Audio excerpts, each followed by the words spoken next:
আসসালামু আলাইকুম। এখন শুনবেন সংবাদ শিরোনাম। ঈদের আগেই 10 মার্চ থেকে শুরু হচ্ছে ফ্যামিলি কার্ড বিতরণ। দিতে হবে না কানাকড়ি, দলীয় নেতাকর্মী নয়, প্রকল্প তদারকি করবেন সরকারি কর্মকর্তারা।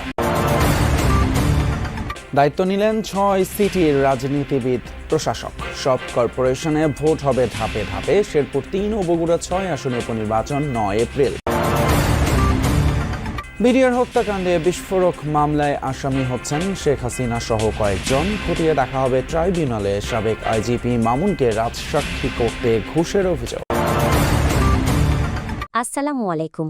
এতক্ষণ দেখছিলেন সংবাদ শিরোনাম, এখন দেখবেন বিস্তারিত। ঈদের আগে 10 মার্চ থেকে শুরু হচ্ছে ফ্যামিলি কার্ড বিতরণ কার্যক্রম। প্রাথমিকভাবে দেশের 14টি উপজেলার একটি করে ইউনিয়নের একটি ওয়ার্ডে এই কার্ড দেওয়া হবে। কার্ডধারী পরিবার পাবে মাসিক 2,500 টাকার সরকারি সহায়তা। প্রধানমন্ত্রী তারেক রহমানের সঙ্গে এই সংক্রান্ত মন্ত্রিসভা কমিটির বৈঠকে সিদ্ধান্তগুলো নেওয়া হয়েছে। আর সমাজ কল্যাণ মন্ত্রী জানান, কার্ড বিতরণে কোনো রাজনৈতিক বা ধর্মীয় পরিচয় গুরুত্ব পাবে না। অন্যদিকে দেশের স্বার্থ অগ্রাধিকার দিয়ে চট্টগ্রাম বন্দরের নিউ মোরিং কন্টেইনার টার্মিনালের বিষয়ে সরকার দ্রুতই সিদ্ধান্ত নেবে বলে জানিয়েছেন বিডা চেয়ারম্যান। দেশের হতদরিদ্র, দরিদ্র ও স্বল্প আয়ের নারীদের স্বাবলম্বী করতে ফ্যামিলি কার্ড দেওয়ার রাজনৈতিক প্রতিশ্রুতি ছিল বিএনপি সরকারের। ক্ষমতায় আসার পর এ বিষয়ে সবচেয়ে বেশি গুরুত্ব দেন প্রধানমন্ত্রী তারেক রহমান।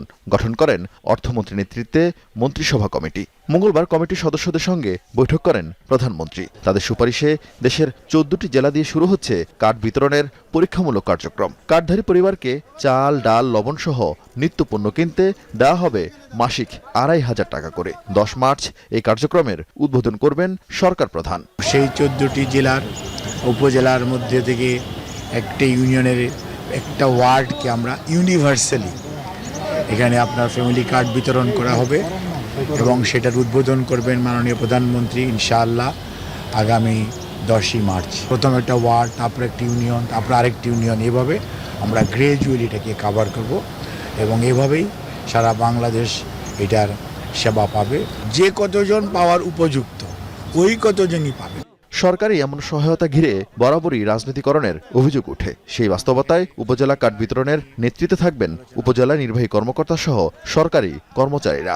কোনো ধরনের রাজনৈতিক বিশ্বাস, কোনো ধরনের ধর্মীয় ডিসক্রিমিনেশন কিছুই হবে না। এটি হবে ইউনিভার্সাল একটি কার্ড। প্রোগ্রামটা রাজনৈতিক, কর্মসূচি বাস্তবায়ন করবে সরকার এবং সরকারি কর্মকর্তা কর্মচারী উপজেলা পর্যায়ে এই ইউনিয়ন নেতৃত্বে আমাদের বিভিন্ন কর্মকর্তারা আছেন, তাদের নেতৃত্বে কমিটি থাকবে। ইনফরমেশন কালেক্ট করা হচ্ছে প্রত্যেক ডোর টু ডোর স্টেপস অ্যাপ্রোচের মাধ্যমে।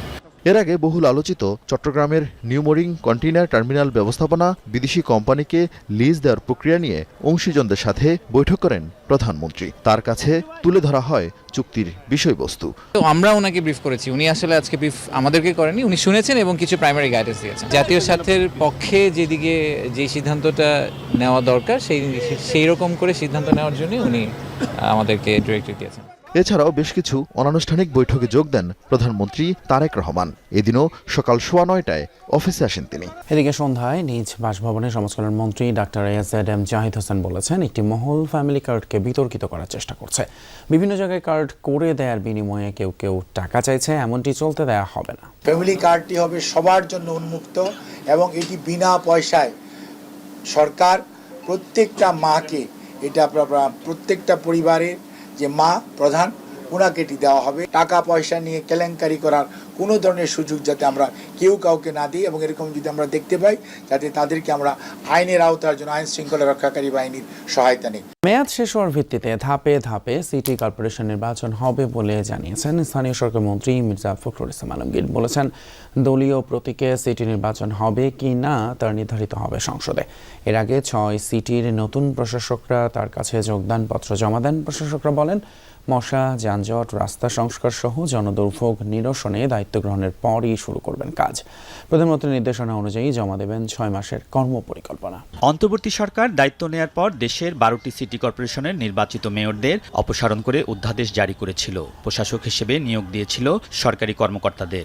বিএনপি সরকার গঠনের পর সোমবার 6 সিটিতে নিয়োগ দেয়া হয় রাজনৈতিক প্রশাসক। নিয়োগের পরদিন স্থানীয় সরকার মন্ত্রণালয়ে আসেন ঢাকা উত্তর, দক্ষিণ, খুলনা, সিলেট, নারায়ণগঞ্জ, কেরানীগঞ্জ ও গাজীপুর সিটির প্রশাসকরা। যোগদানপত্র জমা দেন স্থানীয় সরকার মন্ত্রী মির্জা ফখরুল ইসলাম আলমগীরের কাছে। মন্ত্রী ও প্রতিমন্ত্রী বলেন, রাজনৈতিক ব্যক্তিরা প্রশাসকের দায়িত্বে থাকলে জনগণ কার্যকর ও বিস্তৃত সেবা পাবে। রাজনৈতিক লোক এবং অভিজ্ঞ লোকজনদেরকেই আমরা প্রশাসক হিসেবে নিয়োগ দিয়েছি, ইনশাআল্লাহ তারা ভালো করবেন। আমরা সরকারি কর্মকর্তার দায়িত্বে ছিলেন, আমরা মনে করছি যে আপনার এখানে রাজনৈতিক ব্যক্তিরা থাকলে জনগণের সেবা তারা বেশি পাবে। বিএনপি মহাসচিব ও এলজিআরডি মন্ত্রী বলেন, মেয়াদ উত্তীর্ণ হলে সিটি কর্পোরেশন থেকে প্রশাসক তুলে নিয়ে নির্বাচনের পথে হাঁটবে সরকার। তবে পৌরসভায় আপাতত প্রশাসক বসানোর সিদ্ধান্ত নেই। এটা তো আপনার যে মেয়াদ শেষ হয়ে গেছে, যে সমস্ত আপনার স্থানীয় সরকারের সেগুলো থেকেই শুরু হবে, যেগুলোর মেয়াদ শেষ হলো সেগুলো শুরু হবে। এটা তো আপনার নিয়ম আছে। এই নির্বাচনটাই মুখ্য লক্ষ্য আমাদের।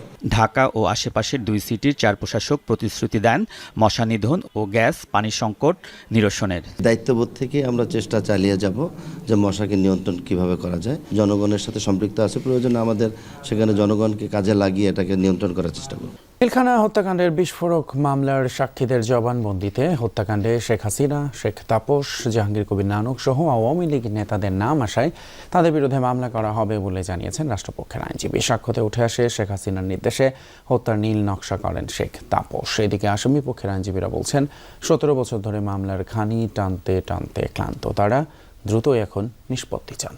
পিলখানা হত্যাকাণ্ডে 17 বছর পেরিয়ে গেলেও বিস্ফোরক আইনের মামলাটি এখনও ঝুলে আছে বিচারিক আদালতে। বিস্ফোরক আইনের মামলায় 850 জনকে আসামি করা হয়, যার অধিকাংশই একই ঘটনায় করা হত্যা মামলার আসামি। হত্যা মামলাটিও ঝুলে আছে সর্বোচ্চ আদালতের আপিল বিভাগে। মামলা থেকে জামিন পেতে বছরের পর বছর আইনি লড়াই চালিয়ে যান আসামিরা। 5 আগস্ট জুলাই অভ্যুত্থানের পর বিস্ফোরক মামলা থেকে ধাপে ধাপে জামিন পায় 300 জন আসামি। একই সঙ্গে চলতে থাকে মামলার সাক্ষ্য গ্রহণ। 1200 সাক্ষীর মধ্যে এখন পর্যন্ত সাক্ষ্য নেওয়া হয়েছে প্রায় 300 জনের। সেই সাক্ষ্য গ্রহণে উঠে আসে চাঞ্চল্যকর তথ্য। কেরানীগঞ্জ কেন্দ্রীয় কারাগারের অস্থায়ী আদালতে দেয়া একাধিক সাক্ষী তাদের জবানবন্দিতে বলেন, শেখ হাসিনার নির্দেশে হত্যাকাণ্ডের নীল নকশা করেন শেখ ফজলে নূর তাপস। তাপসের সঙ্গে বিভিন্নভাবে সহযোগিতা করেন জাহাঙ্গীর কবির নানক, মির্জা আজম, মাহবুব আরা গিনি সহ বেশ কয়েকজন আওয়ামী লীগ নেতা। সাবেক প্রধানমন্ত্রী শেখ হাসিনা, তৎকালীন মেয়র ব্যারিস্টার তাপস, স্বরাষ্ট্রমন্ত্রী সাহারা বেগম, তারপরে বেশ কয়েকজন সংসদ সদস্য সহ তাদের নাম এসেছে। কিছু আওয়ামী লীগ স্থানীয় নেতাদের নামও এসেছে। বিস্ফোরক মামলার বিষয়ে চিফ পাবলিক প্রসিকিউটর জানান, পিলখানা হত্যাকাণ্ডে জড়িত থাকায় শেখ হাসিনা, শেখ ফজলে নূর তাপস সহ আওয়ামী লীগ নেতাদের নাম আসায় তাদের বিরুদ্ধেও মামলা করা হবে। আমাদের কাছে যেসব তথ্য এসেছে এগুলোর ব্যাপারে আমরা আইনানুগভাবে যেটা অগ্রসর হওয়া যায় সেইটুকু আমরা বিবেচনায় রাখছি। এদিকে আসামি পক্ষের আইনজীবী বলছেন, 17 বছর ধরে মামলা লড়তে লড়তে ক্লান্ত তারা। মামলা দ্রুত নিষ্পত্তি করতে সরকারের প্রতি আহ্বান জানান। বিডিআরের এই ঘটনাটা কতটা পলিটিক্যাল, এটা তদন্ত রিপোর্টের মাধ্যমে পুরোপুরি পরিষ্কার হয়েছে। এই কর্মকাণ্ড যারা ঘটিয়েছেন তারা আসামি হন নাই। এদিকে পিলখানা হত্যাকাণ্ড নিয়ে অন্তর্বর্তী সরকার একটি পূর্ণাঙ্গ প্রতিবেদন দাখিল করলেও বিএনপি সরকার জানিয়েছে পৃথক কমিশন করে পুনর্তদন্ত করা হবে।